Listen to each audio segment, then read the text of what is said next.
বাংলাদেশ নদীমাতৃক হওয়ার কারণে আমাদের দেশটা ষড়ঋতু যেমন বৈশিষ্ট্য রয়েছে, এই বাংলাদেশের আবহমান কাল থেকে আমরা দেখতে পেয়েছি যে এই নৌকা বাইচটা আসলে লোপোদ হয়ে গেছে।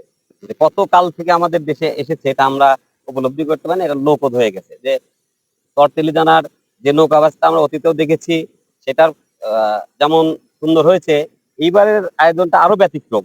আমরা আশা করছি যে 8 তারিখে যে নৌকা বাইচটা হবে সেটা খুবই প্রাণবন্ত হবে এবং মনোমুগ্ধকর হবে এবং সুন্দর পরিবেশে যারা তৈরি করছে, আমি আয়োজক কমিটিকেও ধন্যবাদ জানাই।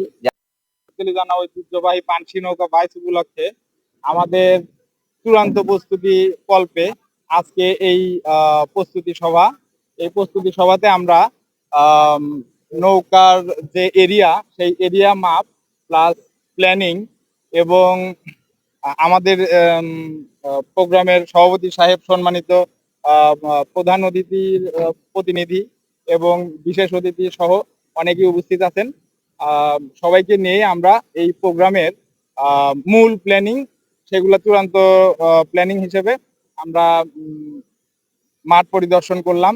সহযোগিতা চাইব যেন আপনাদের প্রচারের মাধ্যমে, আপনাদের সহযোগিতার মাধ্যমে আগামী 8 আগস্ট শনিবার আমরা এই প্রতিযোগিতা, নৌকাবাজ প্রতিযোগিতা সুন্দর, সুষ্ঠু, সুশৃঙ্খল ভাবে পরিচালনা করতে পারি।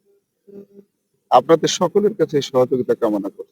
যে কোনো কৌশলে কিছু কিছু লোকজন বলতেছে যে নৌকা বাইচ হবে না, সেই উপলক্ষে আজকে এই আয়োজনটা করা এবং জায়গা পরিদর্শন করা।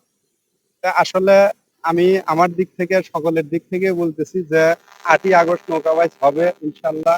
এবং আমরা আজকে এখানে এসেছি বিডি নৌকাবাজের প্রধান সমন্বয়ক শফিকুল ইসলাম পলাশ ভাই সহ মিডিয়া ব্যক্তিত্বরা আছেন, আব্দুল মান্নান ভাই আছেন, সবাই মিলে এই 8ই আগস্ট, আর কিছুদিন পরে 8ই আগস্ট যে নদীর বুকে আমরা এখন দাঁড়িয়ে আছি, চর তেলিজানা ফুলজন নদী, এখানে একটি বিশাল পানসি নৌকা বাইচ হবে, একদিনের পানসি নৌকা বাইচ।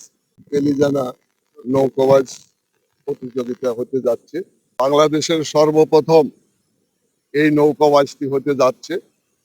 আমরা যারা নৌকাবাজ প্রতিযোগিতা দেখি, আমরা দেখতে পারবো যে আমরা এই নৌকাবাজটি, তারাস রায়গঞ্জের যে নৌকাবাজটি, আমাদের মাননীয় সংসদ সদস্য, উনি হচ্ছেন আমাদের ছাত্র দল থেকে গড়ে ওঠা একজন মানুষ।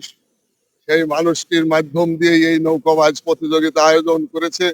দীর্ঘদিন আমরা এই নৌকাবাইজতে কাজ করে থাকি। আমাদের মূল উদ্দেশ্য নৌকাবাইজ, বাংলাদেশে আমাদের গ্রাম বাংলার হাজার বছরের ঐতিহ্য, এই লোকজ ঐতিহ্য নৌকাবাইজ, এটাকে টিকিয়ে রাখা, এর এর কার্যক্রমকে আরো গতিশীল করা, এটাই আমাদের মূল লক্ষ্য। আর এই নৌকাবাইজের মাধ্যমে, এই খেলাধুলার মাধ্যমে আমাদের যুব সমাজকে আমরা মাদক থেকে মুক্ত রাখার জন্য আমরা মূলত এই খেলাধুলার আয়োজন করে থাকি।